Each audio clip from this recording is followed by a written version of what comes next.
Kindly subscribe to our YouTube channel, see how to. Click on the subscribe button below and also click on the bell beside this. This will notify you once we drop a new video. Thank you.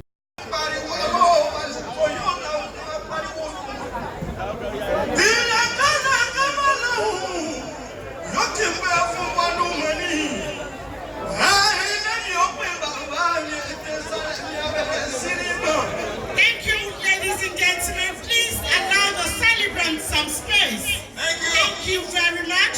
All the official cameramen and all the unofficial people. Thank you, Ejo.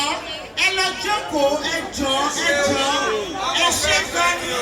We understand. We know you love him. Ejo, please. Ejo. I know he's a man of the people.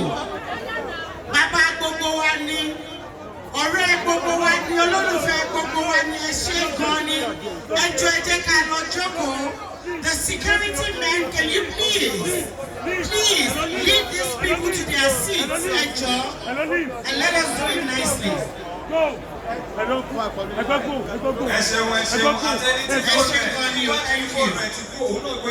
Àbúrò wa, son mi ni actually.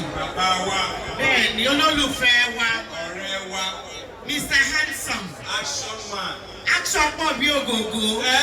One love. There are no two other actions. No, Ogogo ni. Mo ní ní locations láyé àtijọ́ títí dé ìsìn tó máa pe action. Wọ́n ní action ìgbà tó dójú ẹ̀ wọ́n pe action mọ́. Wọ́n náà ti fẹ́ ní kí actor lọ́jọ́ tó máa jẹ́ Ogogo. Ogogo, straight up. Ogogo ti gba action. Thank you very much. See 2 at 1. Ogogo.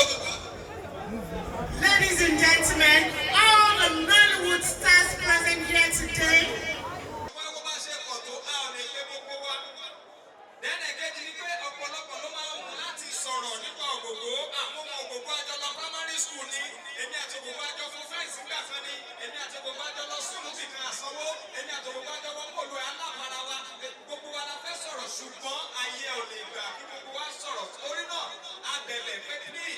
Bear with us. Just a few people will be able to speak.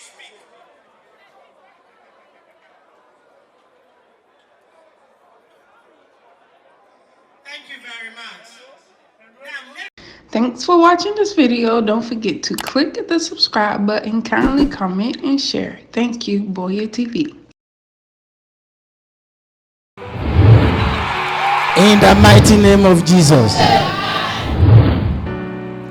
you are blessed. You are favored. A new chapter that will introduce joyful laughter has opened in your life today. In the mighty name of Jesus.